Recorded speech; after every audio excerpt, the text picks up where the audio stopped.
Bueno, en uno de los hechos que ha marcado este día, como sabemos, a los 90 años, murió el ex sacerdote Fernando Karadima, condenado solo por el Vaticano por los abusos sexuales reiterados en contra de menores de edad.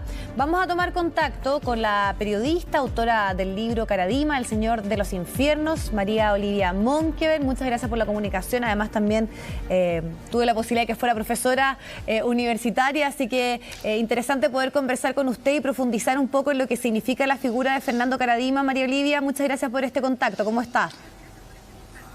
Hola, buenas tardes. ¿Cómo estás tú? Bien. Bueno, acá hay una gran, podríamos decir, contradicción en lo que significa la figura de Fernando Karadima, porque si bien es un hombre tal vez con un nombre emblemático respecto a lo que significa los abusos cometidos por la Iglesia, que deja de ser sacerdote, pero que no tiene ningún tipo de sanción penal, que muere, podríamos decir, en la impunidad. ¿Cómo analiza usted ese hecho cuando hoy se ha confirmado ya su fallecimiento? Bueno, es que no solo no tuvo sanción penal, sino que además este personaje no demostró ninguna señal de arrepentimiento. Él dejó de ser sacerdote no porque quiso, lo obligaron por un tardío pronunciamiento, un enjuiciamiento del Vaticano. Pero como tú dices, en verdad no había sanción penal, no la hubo ya en Chile, porque estaba toda la historia antes de la prescripción de esto de los delitos. Ahora, una persona que cometió a mi juicio no solo los delitos sexuales, ¿no es cierto?, de abuso, sino que también tuvo abuso de conciencia sobre mucha gente, sobre muchos jóvenes a los que fue reclutando ahí en la Iglesia del Bosque, que funcionaba en sus tiempos como una verdadera secta. Sí, y obviamente una cierta dominación, se aprovechaba de ciertas situaciones a ratos familiares, pero también acá habían círculos de protección, círculos de poder. Podríamos decir que estas eran las iglesias donde iban personas muy influyentes, pertenecientes a la élite. ¿Y qué tan importante también es la figura de Fernando Karadima respecto a estos grupos que estaban cercanos a él y que le rendían, o que más bien le entregaban una cierta protección en estas acciones? Mira, yo creo que se generó todo un ambiente en el que este personaje iba, por una parte, reclutando jóvenes, inventó eso que llamó la acción católica, tratando de imitar al padre Hurtado, aludía al padre Hurtado, él en sus prédicas, pero la verdad es que era una figura bastante distante con lo que se ha sabido del propio padre Hurtado. Pero tenía este movimiento de jóvenes, y que buscaba jóvenes precisamente que fueran de colegios particulares, de familias de sectores acomodados, pero en muchas ocasiones que estuvieran, como tú dices, en condiciones de vulnerabilidad. A uno se le habían separado los padres, habían situaciones complicadas en la familia, y eso los pescaba y él se hacía como asumía el rol del padre, por una parte, y por la otra era a la vez como que lo hacía en nombre de Dios, con todo lo que eso implica para un creyente, el tratar de que le obedecieran, que él era como el ser que marcaba sus vidas, dominaba las vidas de las personas que lo rodeaban. Además, y aquí hay una cuestión súper importante, él cultivaba, tenía un verdadero cultivo de, entre comillas, diría yo, vocaciones sacerdotales, porque tenía este círculo, fue generando la Pía Unión Sacerdotal, que llegó a ser un conjunto como de 40 sacerdotes, que los instalaba después en parroquias en diferentes partes de la región metropolitana, sobre todo. Y ejercía sobre todos ellos una dominación muy grande. Y por otra parte, con lo que tú llamas la élite, ¿no es cierto?, sectores de grupos económicos, sectores de familias bastante poderosas, en los que él también se hacía amigo, frecuentaba sus casas, iba tomando a las familias completas a veces, o a los hijos, para que fueran sus adeptos. Entonces es una cuestión, yo te diría que una cuestión bastante siniestra la que había logrado montar, y que finalmente se logró saber cuando se empezaron a develar los testimonios de James Hamilton, de Juan Carlos Cruz, de José Antonio Murillo, y que desde aquella primera vez que hablaron en la televisión nacional, me acuerdo en un programa, la cuestión como que estalló. Y había habido situaciones complejas de otros curas antes en la iglesia, pero que no habían tenido el impacto que tuvo esto. Sí, y ese impacto... Sí. No, adelante, adelante. No, te iba a contar una anécdota. Fíjate que aquí, donde estamos ahora, donde estoy aquí encerrada en la pandemia, en el mismo living de esta casa, fue la primera vez que vino Jimmy Hamilton a verme, me había escrito y me contó, yo lo pongo eso en el libro, de un mail que yo había recibido y que me contó lo que le estaba ocurriendo. Estuvimos horas, y recuerdo que esa noche casi no pude dormir, o sea, nunca había recibido un testimonio tan impactante, no me habría imaginado jamás que en esa iglesia del Bosque estuviera ocurriendo todo lo que había estado sucediendo. Y las primeras denuncias, hay que recordar, fueron la jerarquía de la Iglesia Católica puso oídos sordos. Sí. Eran los tiempos del cardenal Francisco Javier Errázuriz primero, que no pescó, como podríamos decir, lo que se estaba denunciando. Venían denuncias de mucho antes, venían denuncias desde mediados de la década del 80 incluso, y que no se había hecho caso. Entonces aquí hubo mucho encubrimiento por parte de la jerarquía de la Iglesia Católica, y es lo que también se ha visto en otras situaciones, no solo en la de Caradima, en las que hemos conocido en otras congregaciones, en otras órdenes, en otros casos de sacerdotes involucrados en abusos sexuales y en abusos de conciencia. Sí, y a su parecer, esas redes de protección, esas lógicas que se usaban efectivamente para que esto no se diera a conocer, se le dio poca credibilidad muchas veces a las víctimas, dentro también del trabajo que se realizó periodístico, el que usted realizó, hubo muchas trabas también, muchas presiones, muchas amenazas. ¿Eso cree usted que efectivamente ha quedado atrás o son situaciones que persisten todavía o hay todavía eslabones? Porque en la carta de las víctimas ellos también dicen, esta era una parte de una cadena, porque hay miles de otras situaciones en otras congregaciones también. Entonces, más allá de la visibilidad que tuvo este caso del impacto, ¿cree que podemos hablar que ya se está dejando atrás esta cultura, esta lógica, o todavía persiste de encubrimiento, de protección? Fíjate que lamentablemente creo que no se deja del todo atrás por cosas que uno va sabiendo. Yo no estoy en este minuto investigando otro caso, pero mira todo lo que fue pasando después. O sea, conocimos situaciones como las de los jesuitas, claro, que yo no me habría imaginado jamás tampoco, la de los hermanos maristas, la de los salesianos, con el propio cardenal Ricardo Sati, el ex cardenal, que encubrió, o sea, han encubierto. Hay situaciones que están, es así, en la Fiscalía la estuvo tratando de investigar, primero el fiscal Emiliano Arias, después ahora también sigue en manos del Ministerio Público.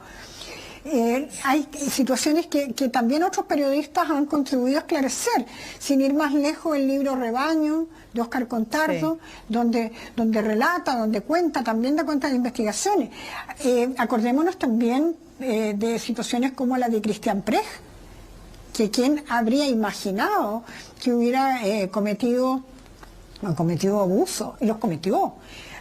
Y hay otras, siguen existiendo. Yo creo que debería haber mucho mayor una mirada desde la propia Iglesia Católica, tener una cuestión, por un lado, de mayor indagación, por otro lado, de la justicia, y también de estar todos alertas, no dar porque esto ya pasó, porque la estructura de las iglesias, y con esto me refiero a la Iglesia Católica, pero generalizaría un poco también a otras iglesias evangélicas también, que de repente uno escucha algo como aislado, pero en definitiva hay algo de cuando se ejerce el control de conciencias, cuando se habla en nombre de Dios, que es un tema que yo creo que se ha analizado poco.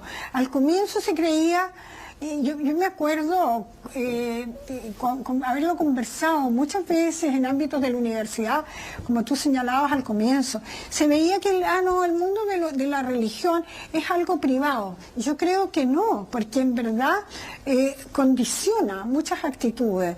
Entonces, cuando hay estos personajes que están en nombre de un ser superior, en nombre de un ser supremo, al que los seres humanos, no sé, algunos adoran, otros temen, pero les tienen mucho respeto, por decirlo así, y están dominando conciencia. Entonces, ojo, que yo creo que no es solo el abuso sexual, que por cierto, que es espantoso, que puede marcar de por vida a un niño, a una niña, pero a la vez está ese otro abuso que es dominar mentes.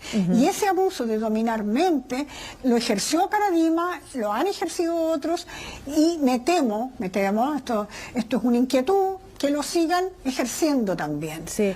En grupos católicos, desde luego, y también en otro tipo de grupos que tienen a veces carácter sectario y a veces no se les reconoce como carácter sectario. María Olivia, no quiero dejar pasar lo que usted dice, ¿no? Él nunca reconoció estos hechos, nunca pidió perdón, no se dio ningún tipo de, podríamos decir, de reconocimiento, remordimiento respecto a lo que habían sido estos abusos. Pero usted plantea aquí que hay también una deuda clara de la justicia, de la institucionalidad de nuestro país, de que él no haya pagado estos crímenes en la cárcel, condenado, claro, estaban prescritos. Entonces, en el caso de él, habían víctimas que dedicaron tiempo, que tuvieron la valentía de hacerlo público, más allá de lo que implicó, sobre todo cuando comienzan a dar a conocer y a revelar sus casos. Gente además también que tuvo, podríamos decir, los recursos para poder contratar abogados, para poder llegar hasta las últimas instancias para que este caso no quedara impune de alguna manera. Entonces, hay muchas otras situaciones donde la Iglesia tiene dominios que además están marcados por situaciones sociales, y ahí es donde un país, un Estado, una institucionalidad debe reaccionar. ¿Cómo analiza ese aspecto, que es más allá de lo que debe hacer la Iglesia, lo que tiene que hacer un país frente a situaciones como esta? Hay países, Irlanda o en otros lugares, donde efectivamente ha habido también una, podríamos decir, reposición, reconocimiento, ha habido algún tipo también de acción monetaria para poder a esas víctimas devolver, podríamos decir, lo que se les perdió el momento de haber sido abusados. Sí, no, de partida lo que víctimas así pueden gastar hasta en apoyo psicológico, psiquiátrico, porque rompen vidas, oye, ese es el cuento, dejan heridos, dejan de verdad a la gente en situaciones muy debilitadas. Por supuesto que son atentados contra los derechos humanos básicos, lo que se pueden cometer con abusos de esta índole y abusos de conciencia. Entonces, sí, por supuesto que como país, yo creo, como Estado, va a haber que preocuparse mucho más. En ese aspecto yo creo que ahora que se está incluso frente a una nueva Constitución, creo que ha habido poca inquietud por preocuparse desde la sociedad por este tipo de temas, fíjate tú.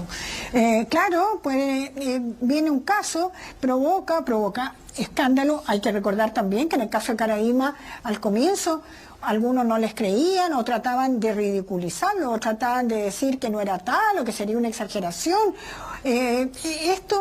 Pero finalmente, tras una lucha muy denodada que dieron estas principales víctimas, estos que se atrevieron, porque hay otros que probablemente no se han atrevido, porque reconocer el abuso no es una cuestión que sea fácil, por lo que yo he logrado detectar en las conversaciones que he tenido con personas que han sido abusadas. Es decir, demora tiempo. Y fíjate que lo que pasaba con el asunto de los años para atrás, entre el tiempo de que la persona se demora en recapacitar, en darse cuenta que de verdad todo esto era una situación de abuso, se le pasó el tiempo a la ley. Por eso fue muy importante lo que se logró de que no prescribieran los abusos, ¿no? Pero como te digo, yo creo que hay que ir más allá de solo lo sexual, porque solo lo sexual incluso están con el tema se puede probar esto o no se puede probar. Pero ¿cómo pruebas tú, cómo dañaste en la vida de alguien, cómo dañó uno de estos personajes la vida de alguien cuando a lo mejor ni siquiera llegaron a lo sexual, pero sí se produjo un proceso de dominación? Y ahí uno ha conocido casos en este grupo de Caradima o en otro que se han dado cuenta con el tiempo, pero ya los daños han perdido la mitad de su vida, no solo en darse cuenta, sino que en recomponerse. Entonces es un tema sumamente complejo. Mira tú lo que ha estado pasando también en el caso Caradima, y eso es notable. Algunos de las personas que estuvieron cerca de él y que lo siguieron, en su minuto eran como de sus discípulos, de su grey que estaba en esta vía unión sacerdotal, se dieron cuenta de toda la brutalidad que se vivía ahí en el bosque, y finalmente hasta algunos, y sumamente respetables, y personas a las que yo aprecio mucho, que dejaron de ser sacerdotes incluso, como el caso de Eugenio de la Fuente, y que quedó ya escéptico con lo que estaba haciendo la actual jerarquía de la Iglesia Católica. Así que, y es gente que tiene mucho que decir por todo lo que vivió. Y por otro lado, uno ve que este efecto Caradima, ha generado en las personas un alejamiento muy grande de la Iglesia Católica. Y eso es una cuestión que también tiene una repercusión social bastante importante. Es algo que están detectando los estudios que se están haciendo. Hay un estudio que se hace, la encuesta que hacen de la Universidad Católica, en que hasta 2018, porque creo que era la última, la gente que se declara católica ha bajado desde del 70%, que era bien una de las instituciones de este siglo, a un 45%. Sí. María Olivia, le queremos agradecer muchísimo el tiempo, la posibilidad de indagar en lo que significó este caso, pero sin duda también con lo que decíamos al inicio, ¿no? Con que además fallece en una absoluta impunidad, un caso tan emblemático de lo que son los escándalos y los abusos y los delitos cometidos por sacerdotes de la Iglesia en nuestro país. Muchísimas gracias por su tiempo y esta conversación. Bueno, nos estamos viendo, pues. Que esté muy bien, muchas gracias.